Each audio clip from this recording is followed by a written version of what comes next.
ওঠো ওঠো ওঠো রোজাদার, সেহরির হলো সময়, খোলো খোলো দ্বার। বাতাস ডাকে তোমায়, ডেকে যায় তারকারা, আসমানে আছে যত আলোকিত ফেরেশতারা।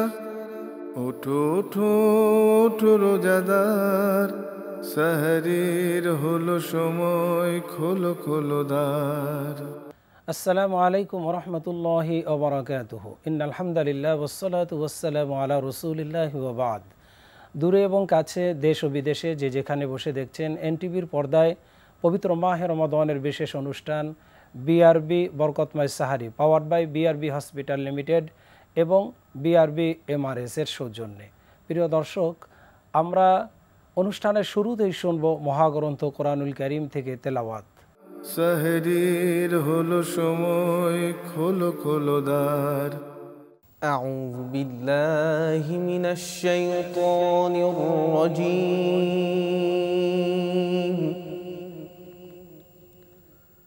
بسم الله الرحمن الرحيم.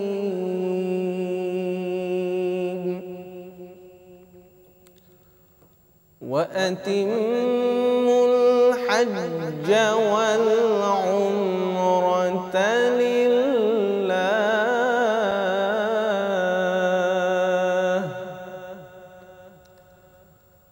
فإن أحصرتم فما استيسر من الهدي، ولا تحلقوا رؤوسكم حتى يبلغ الهدي محله، فمن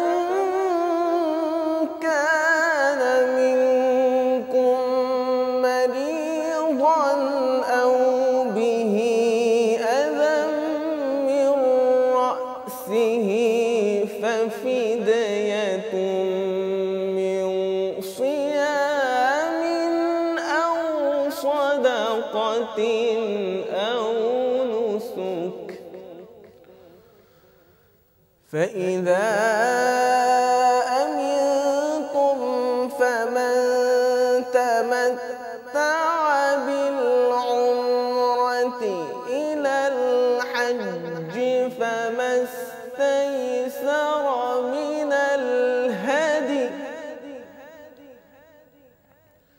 فمن لم يجد فصيام ثلاثة أيام في الحج وسبعة إذا رجعتم،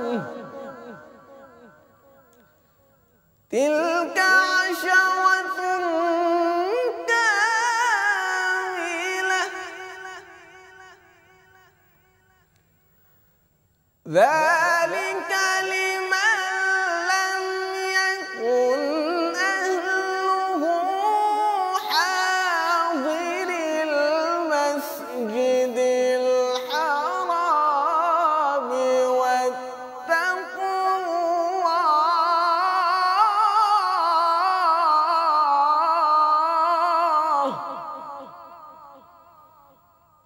واتقوا الله واعلموا أن الله شديد العقاب.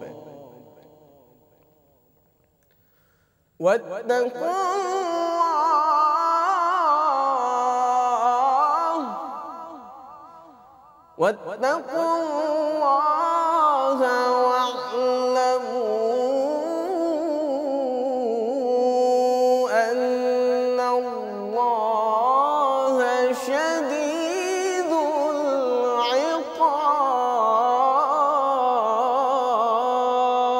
العقاب. صدق الله العظيم.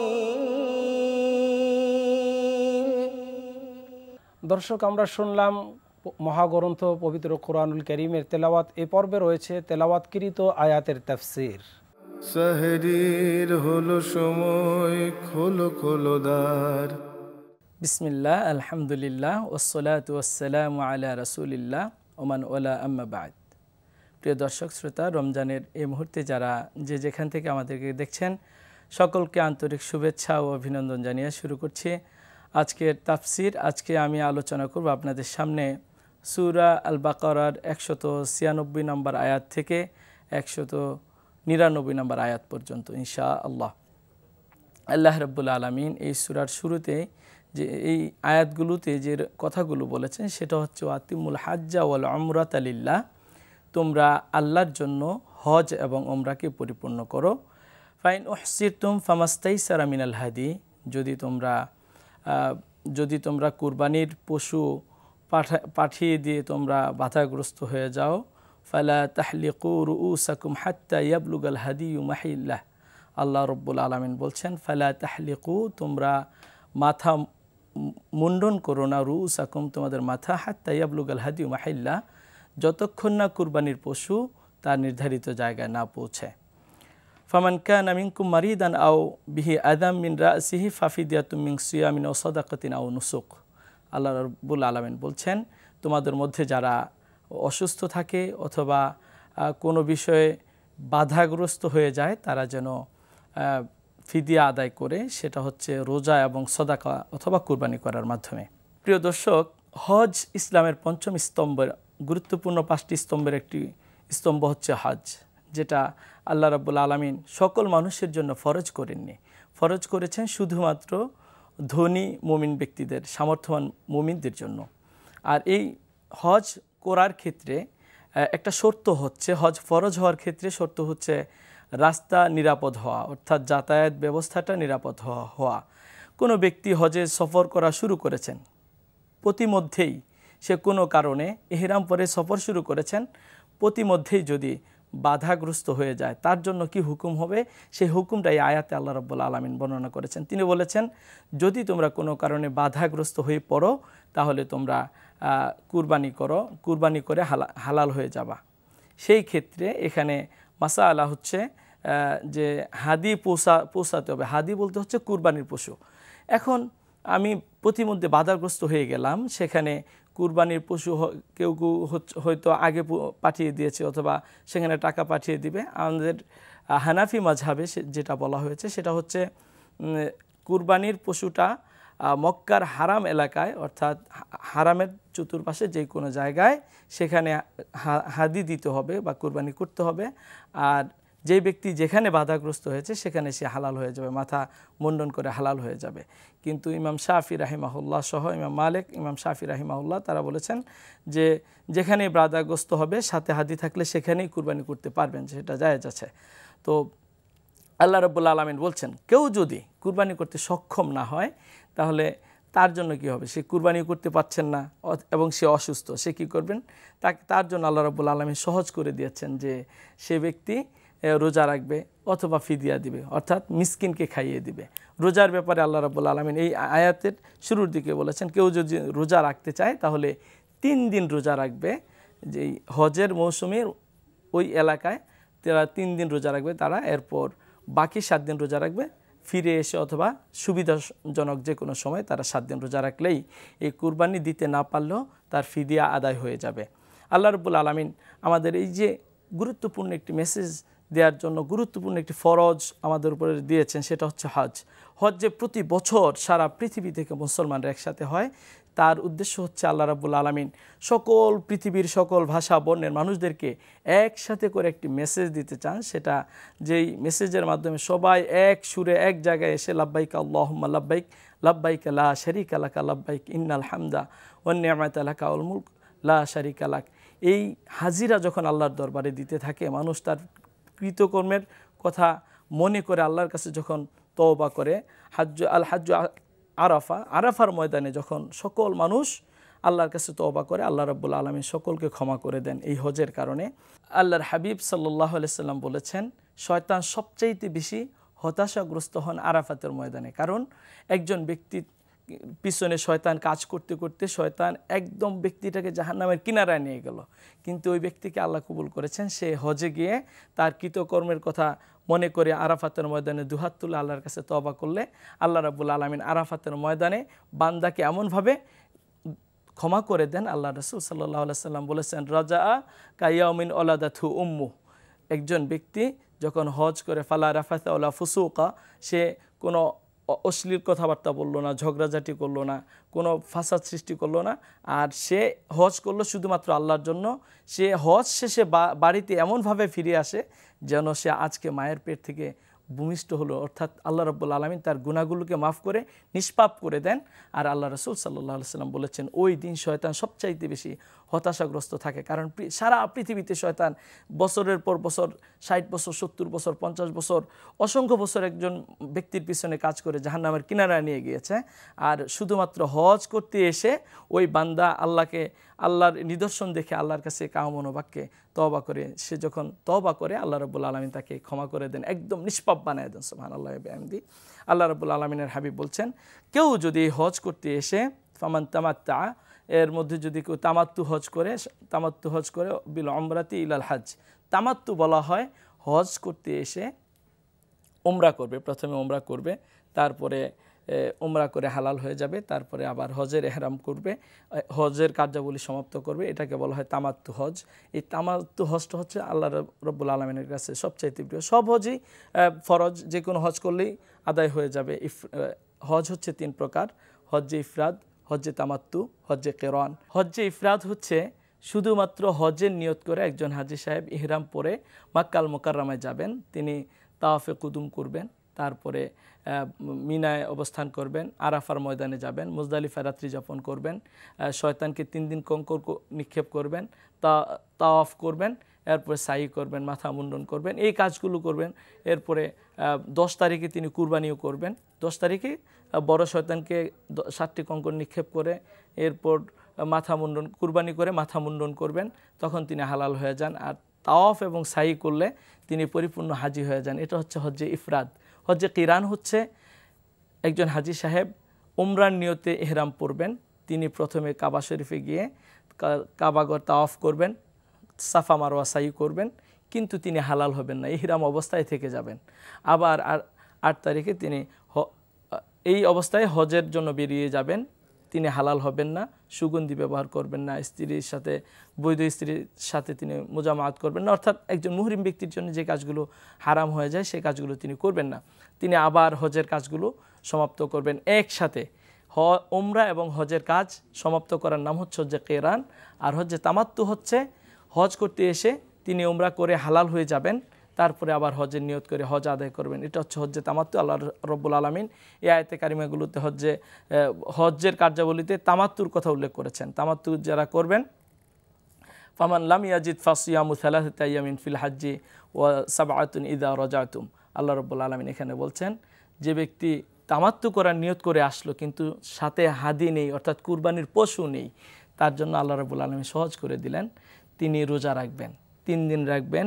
হজের দিনগুলোতে 3 দিন রোজা রাখবেন, আর 7 দিন রাখবেন বাসায় এসে যে কোনো দিন, অর্থাৎ 10টি রোজা আদায় করলে তার পক্ষ থেকে কুরবানি আদায় হয়ে যাবে, যদি সামর্থ্য না থাকে। কিন্তু যদি সামর্থ্য থাকে কুরবানি করার, তাহলে তিনি এই কাবার চত্বরে তিনি কুরবানি করবেন, একটি বকরি কুরবানি করলে তার জন্য আদায় হয়ে যাবে। তামাত্তু হজ আদায়কারী ব্যক্তির জন্য এবং কিরান হজ আদায়কারী ব্যক্তির জন্য কুরবানি করা ফরজ। এই কথাগুলি আল্লাহ রাব্বুল আলামিন আয়াতে কারিমাগুলোতে বলেছেন। আল্লাহ রাব্বুল আলামিন বলেছেন, তিলকা আশারাতুন কামিলা, এই 3 দিন এবং 7 দিন রোজা রাখলে তার জন্য পরিপূর্ণ 10 দিনের রোজা হয়ে যাবে। যালিকা লিমান লাম ইয়াকুন আহলু হাদিরুল মসজিদুল হারাম। আর এই নিয়মটা হচ্ছে শুধুমাত্র যাদের পরিবার পরিজন মক্কা আল মুকাররমার হারামের বাউন্ডারির ভিতরে থাকে না, অর্থাৎ আমরা বাহির থেকে যারা হজ করার জন্য যাই তাদের জন্য এই নিয়মটা। এরপরে আল্লাহ রাব্বুল আলামিন বলছেন, যালিকা লিমান লাম ইয়াকুন আহলু হাদিরুল মসজিদুল হারাম ওয়াত্তাকুল্লাহা ওয়া'লামু আন্নাল্লাহা শাদীদুল ইকাব। আল্লাহকে ভয় করো আর জেনে রেখো নিশ্চয়ই আল্লাহ রাব্বুল আলামিন খুব কঠিনভাবে শাস্তিদানকারী। কারণ এই কাজগুলো করতে হবে শুধুমাত্র আল্লাহর জন্য। হজের কার্যাবলী বর্ণনা করে আল্লাহ রাব্বুল আলামিন বলছেন, ওয়াত্তাকুল্লাহ, তোমরা আল্লাহকে ভয় করো, ওয়া'লামু আন্নাল্লাহা, জেনে রেখো নিশ্চয়ই আল্লাহ শাদীদুল ইকাব, কঠিনভাবে শাস্তিদানকারী। তার মানে হচ্ছে হজটা করতে হবে, সব কাজ আমাদের করতে হবে শুধুমাত্র আল্লাহর সন্তুষ্টির জন্য। আমাদের সকল কাজে আমরা ভয় করব আল্লাহকে। আল্লাহ আমাদেরকে দেখছেন, তিনি আমাদেরকে সৃষ্টি করেছেন এবং তার কাছে আমাদের সকল কাজের জন্য জবাবদিহি করতে হবে। এই জন্য আল্লাহ বলেছেন ওয়াত্তাকুল্লাহ, তোমরা আল্লাহকে ভয় করো। আমরা জানি তাকওয়াটা হচ্ছে অন্তরের বিষয়। আল্লাহ রাসূল সাল্লাল্লাহু আলাইহি সাল্লাম শাহাদাত আঙ্গুলি দিয়ে বুকের দিকে ইশারা করে 3 বার বলেছেন আত্তাকুয়া হা হুনা, আত্তাকুয়া হা হুনা, আত্তাকুয়া হা হুনা। কারণ আল্লাহর ভয়টা হচ্ছে অন্তরের বিষয়, এটা বাহ্যিক কোনো বিষয় না। আমার পোশাক আশাক কীরকম হলো সেটা আল্লাহ দেখবেন না। আল্লাহ রাসূল সাল্লাল্লাহু আলাইহি ওয়াসাল্লাম অন্য এক হাদিসে বলেছেন ইন্নাল্লাহা লা ইয়ানজুরু সুওয়ারিকুম ওয়ালা আমওয়ালিকুম, আল্লাহ তোমাদের চেহারা অবয়বের দিকে তাকাবেন না অথবা তোমাদের সম্পদের দিকে তাকাবেন না, বরং আল্লাহ রাব্বুল আলামিন তোমাদের অন্তরের দিকে তাকাবেন, তোমাদের তাকওয়ার দিকে তাকাবেন। কারণ হচ্ছে তাকওয়া এমন একটি জিনিস যে জিনিসটা আল্লাহ রাব্বুল আলামিনের কাছে বান্দার মর্যাদাকে বৃদ্ধি করে দেন। এজন্য আল্লাহ বলেছেন ইন্না আকরামাকুম ইনদাল্লাহি আতকাকুম, তোমাদের মধ্যে ওই ব্যক্তিই সবচাইতে বেশি সম্মানিত যে ব্যক্তি সবচাইতে বেশি আল্লাহকে ভয় করে। আজকের এই আলোচনা থেকে আমরা যা জানলাম যে আল্লাহ রাব্বুল আলামিনের দেয়া নিয়ামত, যাদেরকে সম্পদশালী তিনি করেছেন তাদের উপরে হজ ফরজ করেছেন। হজ ফরজ হওয়ার পর হজ আদায় করতে গেলে কিছু সমস্যার সম্মুখীন আমরা হয়ে যাব, এটা আল্লাহ রাব্বুল আলামিন জানেন। সেই বিধানগুলো তিনি এখানে বর্ণনা করেছেন, কিভাবে আমরা এই সমস্যাগুলো ওভারকাম করব সেটা তিনি বলেছেন। আর সর্বশেষ তিনি আমাদেরকে বলেছেন এই হজ করার মাধ্যমে তোমরা তাকওয়া অর্জন করো, আল্লাহর ভয় অর্জন করো। আমরা প্রতিটা কাজ করব যেন আল্লাহর জন্যই হয়। আমার কথা, আমার কাজ, আমার লেনদেন, আমার ব্যবসা বাণিজ্য সব কিছুই যদি আল্লাহর জন্য হয়ে যায়। আজকের এই সিয়াম আমরা যে রোজা রাখছি, এই রোজাটাও যেন আল্লাহর জন্য হয়। আমি খাই কি খেলাম কি খেলাম না এটা দুনিয়ার কেউ দেখছে না, শুধুমাত্র আল্লাহ দেখছেন। আমার সামনে খাবার গ্রহণ করার যথেষ্ট অপরচুনিটি আছে, কিন্তু তারপর আমি খাচ্ছি না, কারণ হচ্ছে আল্লাহর ভয়টা আমার ভিতরে কাজ করছে। সুতরাং এই আয়াতে কারিমা থেকে আল্লাহ রাব্বুল আলামিন আমাদেরকে তাকওয়া অর্জন করে আল্লাহর প্রিয় বান্দা হওয়ার তৌফিক দান করুন। এই কথাগুলো বলে আজকের মতো বিদায় নিচ্ছি। আসসালামু আলাইকুম ওয়া রাহমাতুল্লাহি ওয়া বারাকাতুহু। দর্শক, আমরা শুনলাম মহাগ্রন্থ কোরআনুল কারীমের তেলাওয়াত এবং তাফসির। এ পর্বে আমরা শুনব একটি ইসলামী গান। সেহরির হলো সময়, খোলো খোলো দ্বার। আমি বিপ্লব বিপ্লব বলে করি চিৎকার, হই না তো তার মতো চরিত্রবান। কত শত কথা বলে যায় অবিরত, হই না তো তার মতো কাজে আগুয়ান।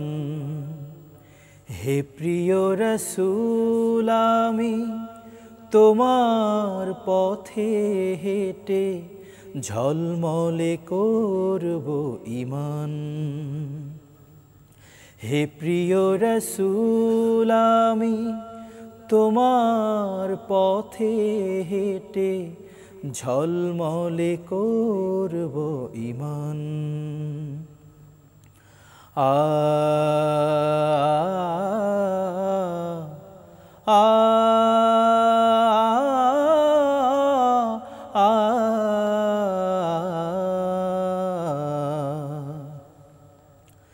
পৃথিবীতে তার আগে তার আগে তার আগে বলো ছিল কার, ব্যবহার অনুপম নিপুণাচার নিপুণাচার। পৃথিবীতে তার আগে তার আগে তার আগে বলো ছিল কার, ব্যবহার অনুপম নিপুণাচার নিপুণাচার। আমি বিপ্লবী হব রাসূলের মতো, করব জুলুমের চির অবসান। হে প্রিয় রাসূল, আমি তোমার পথে হেঁটে ঝলমলে করব ঈমান। হে প্রিয় রাসূল আমি তোমার পথে হেঁটে ঝলমলে করব ঈমান। আ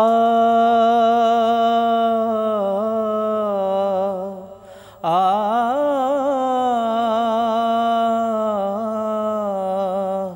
আ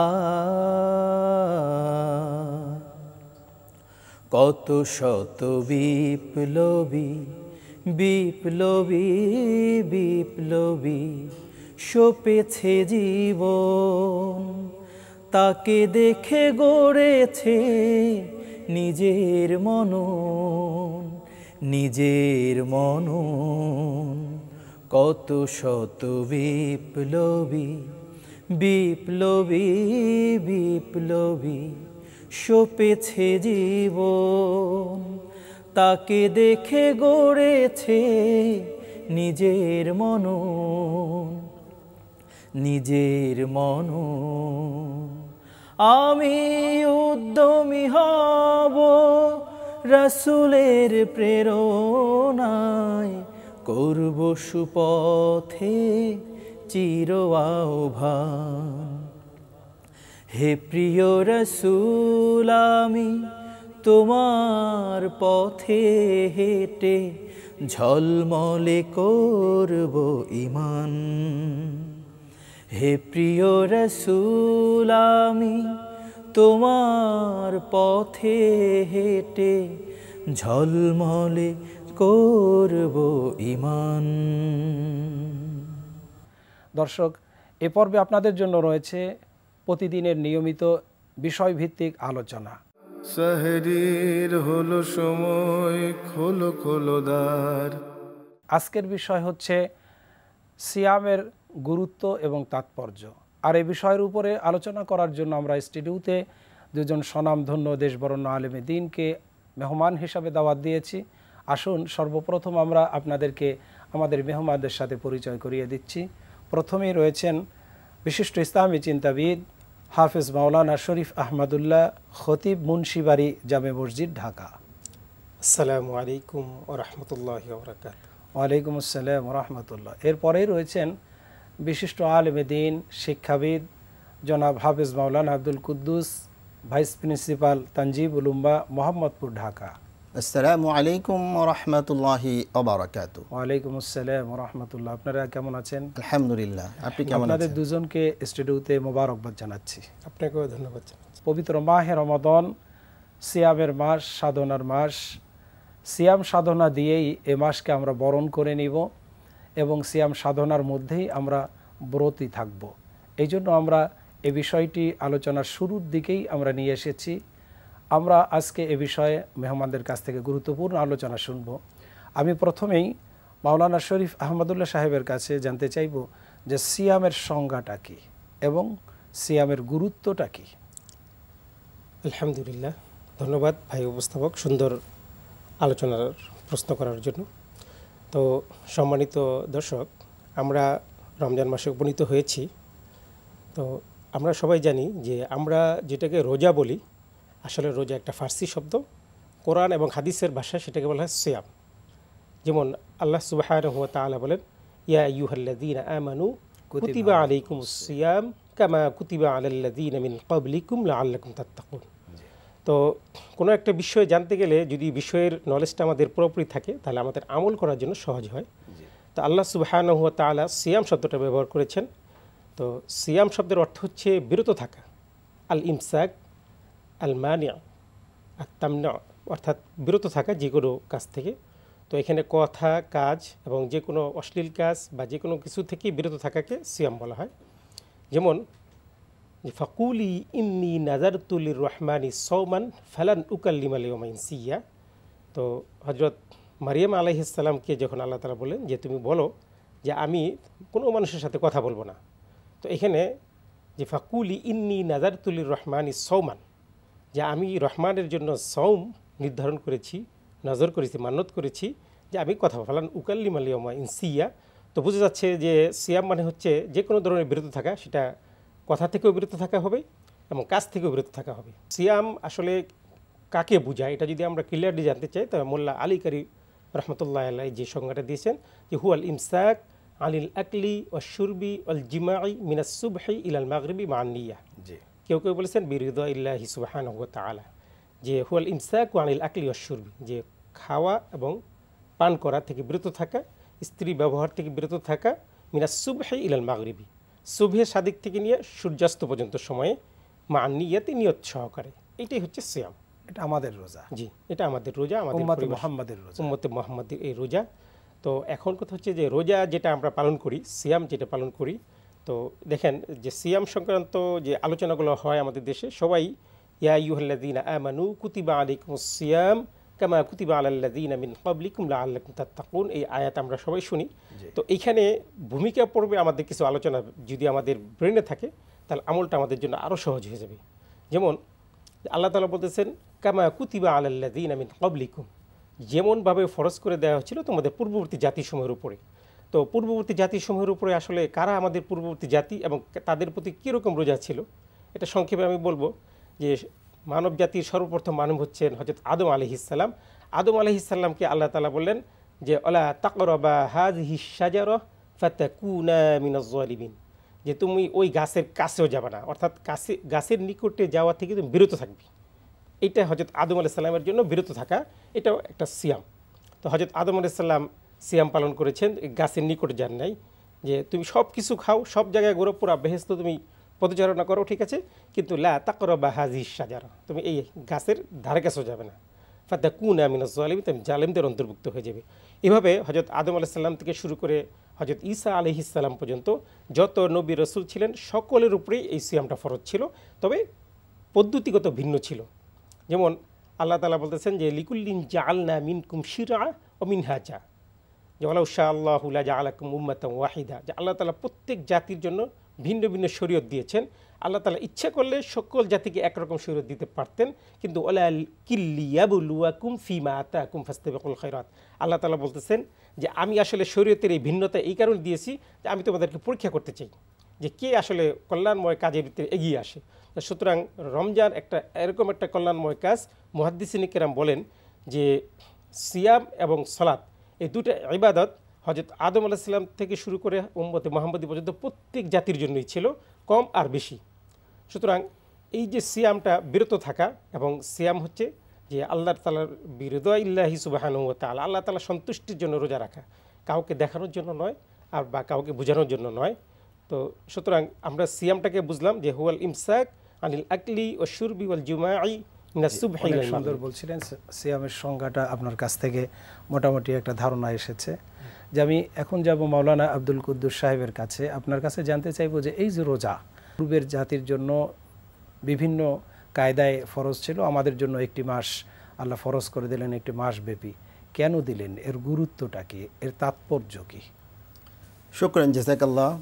সম্মানিত উপস্থাপক, আপনি চমৎকার বিষয় উপস্থাপন করেছেন, সিয়ামের তাৎপর্য এবং গুরুত্ব। আমরা যদি সিয়াম পালন করি বা কোনো বান্দা কোনো মানুষ যদি সিয়াম পালন করে, এতে আমাদের অনেক বেনিফিট আছে, রোজার অনেক পুরস্কার আছে। প্রথমে আমি যদি কোরআনুল কারীমের আয়াত উপস্থাপন করি, এখানে বলা হয়েছে যে লাআল্লাকুম তাত্তাকুন, তোমরা যদি সিয়াম পালন করো তাহলে মুত্তাকি হতে পারবে।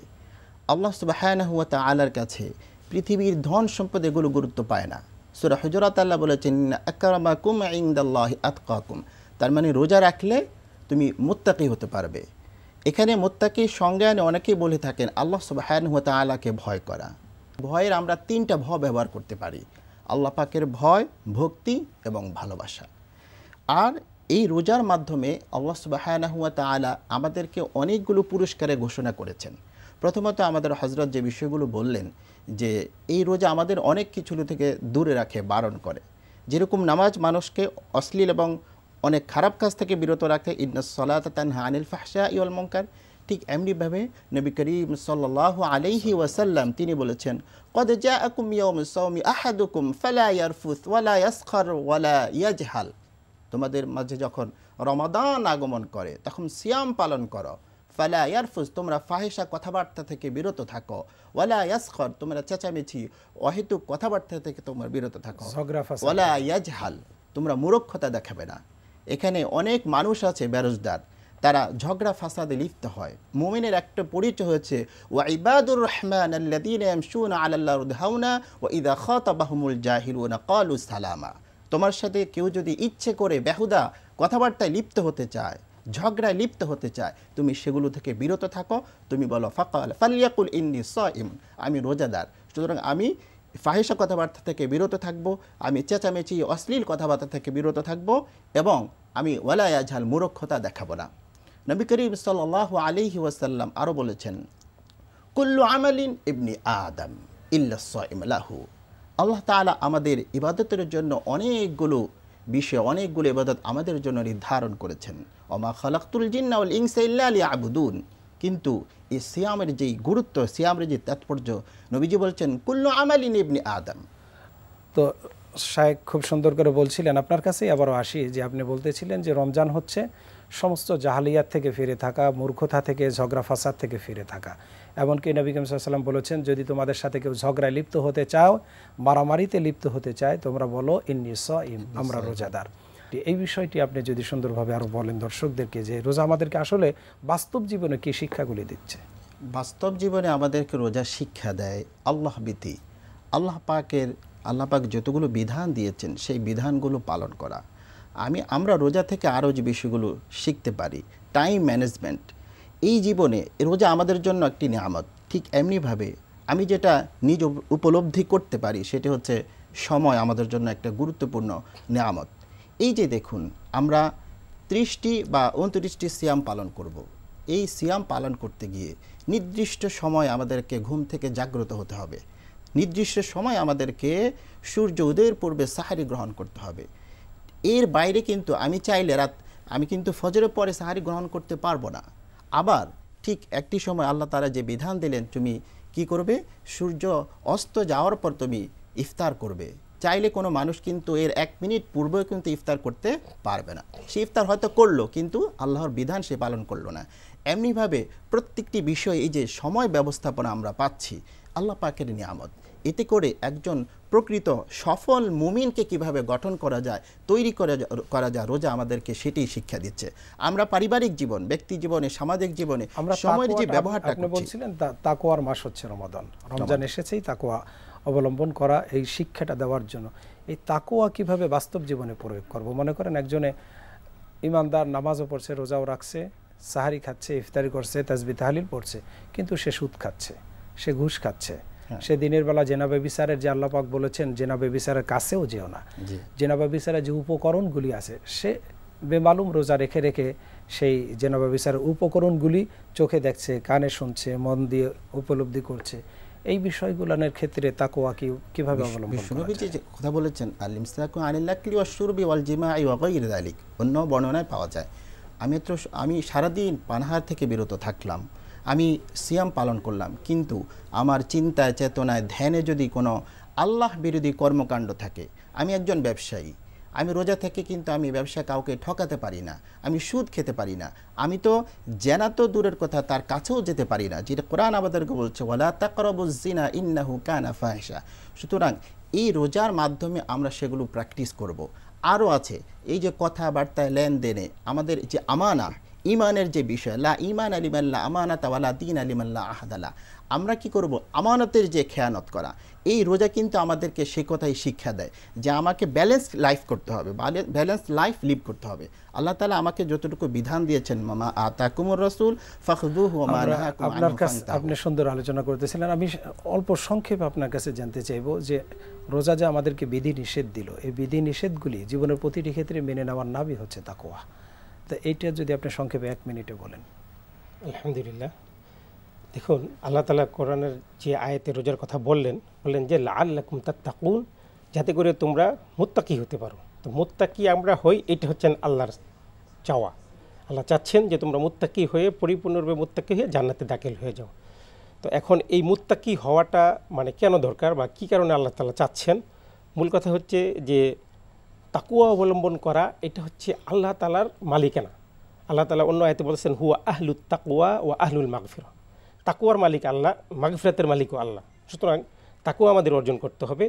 আল্লাহ রাসূল সাল্লাল্লাহু আলাইহি ওয়াসাল্লাম বলেন মান লাম ইয়াদা কাওলাজ জুর ওয়াল আমালা বিহি, যে ব্যক্তি অশ্লীল কথা এবং কাজ বর্জন করতে পারলো না রমজানের রোজা রেখে, ফালাইসা লিল্লাহি হাজাতুন আন ইয়াদা তাআমাহু ওয়া শারাবাহু, যে তার এই না খেয়ে থাকার মাঝে আল্লাহ তাআলার কোনো দরকার নেই। সুতরাং যে রোজা রাখবে আর সে অশ্লীল সিনেমা দেখবে, গান দেখবে অথবা কোনো বাজে কাজ করবে, এইটা আল্লাহ তাআলার কাছে প্রয়োজনীয়তা নাই। হ্যাঁ, সুতরাং তার এটা না খেয়ে থাকাটাই হবে।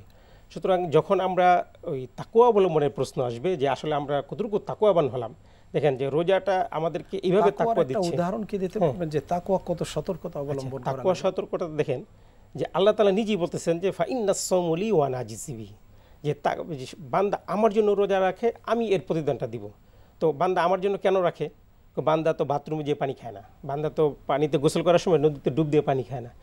আমি একা একা আমার ফ্ল্যাটে থাকি, ইচ্ছা করলে আমি পানি খেতে পারি, বাথরুমে গোসল করার সময় খেতে পারি, কিন্তু আমি তো খাই না। কেন খাচ্ছি না? কারণ আমি জানি যে এটা আমার রোজা হচ্ছে না। এটা হচ্ছে তাকওয়ার সর্বোচ্চ লেভেল, যে একেবারে একান্তভাবেও আমি ইচ্ছা করলে খেতে পারতাম, কিন্তু আমি খাচ্ছি না। এই জন্যই আল্লাহ তাআলা বলছেন ইন্নাস সাওমা লি ওয়া আনা আজজি বিহি, যে এটা আমার জন্য রাখে বান্দা, অন্য কারোর জন্য রাখে না। এই জন্য এটা পুরস্কারটা আমি নিজে জীব, অন্যান্য কোনো মুহাদ্দিসিন বলেন উজিজা বিহি, আমি নিজেই এটা প্রতিদান।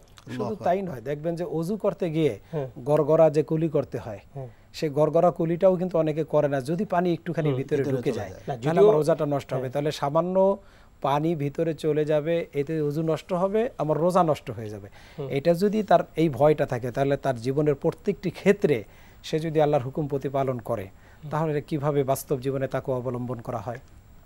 এখন কথা হচ্ছে যে রমজান মাসের রোজাটা আল্লাহ তাআলা দিয়েছেন দিনের বেলা, যে বান্দা দিনের বেলা যত গুনাহের কাজ আছে সব কিছুর মুখোমুখি সে দিনের বেলা হবে। যদি আল্লাহ তাআলা রোজাটা রাতের বেলা দিতেন, যে মাগরিবের সময়, মাগরিব আগে সেহরি খাবে, ফজরের পরে গিয়ে ইফতার করবে, তাহলে তো সে সেহরি খেয়ে ঘুমায় পড়তো, তার আর কোনো পরীক্ষা হতো না। তো তার তাকওয়ার কোনো বিষয় ছিল না, তার পরীক্ষার কোনো বিষয় নেই, পুরস্কারের কোনো বিষয় নেই। তাকওয়ার আরেকটা উদাহরণ আমরা এভাবে পেশ করতে পারি যে সতর্কতা, অর্থাৎ হযরত ওমর ফারুক রাদিয়াল্লাহু তাআলা আনহু যে উদাহরণটা মেসালটা পেশ করেছেন, যে আপনি কণ্টকাকীর্ণ কোনো রাস্তা ধরে কোনো বাগানে হাঁটছেন, উবাই ইবনে কাব রাদিয়াল্লাহু, আপনি কিভাবে হাঁটবেন? আপনি এমনভাবে সেই পথ ধরে হাঁটবেন যাতে করে আপনার জামা কিংবা পাঞ্জাবিতে একটি কাঁটাও বিঁধে না যায়। তার মানে আপনাকে কতটা কতটা আপনাকে কেয়ারফুল হতে হবে যে আপনি রাস্তা দিয়ে হাঁটবেন, আপনার কোথাও কাঁটা বিঁধবেন এবং আপনার একটি কাপড় ছিঁড়ে যাবে না। তাহলে এই রোজা আমাদেরকে এটাই শিক্ষা দেয়। পুরো রমাদান কারিম আমরা সিয়াম পালন করব এবং পরবর্তী সময়েও আল্লাহ সুবহানাহু ওয়া তাআলা যে বিধান দিয়েছে আমরা সেই পথ ধরে হাঁটব, গুনাহের কোনো কাজ আমার দ্বারা হবে না। অসংখ্য ধন্যবাদ আপনাদের দুজনকে স্টুডিওতে এসে সুন্দর আলোচনা পেশ করার জন্য।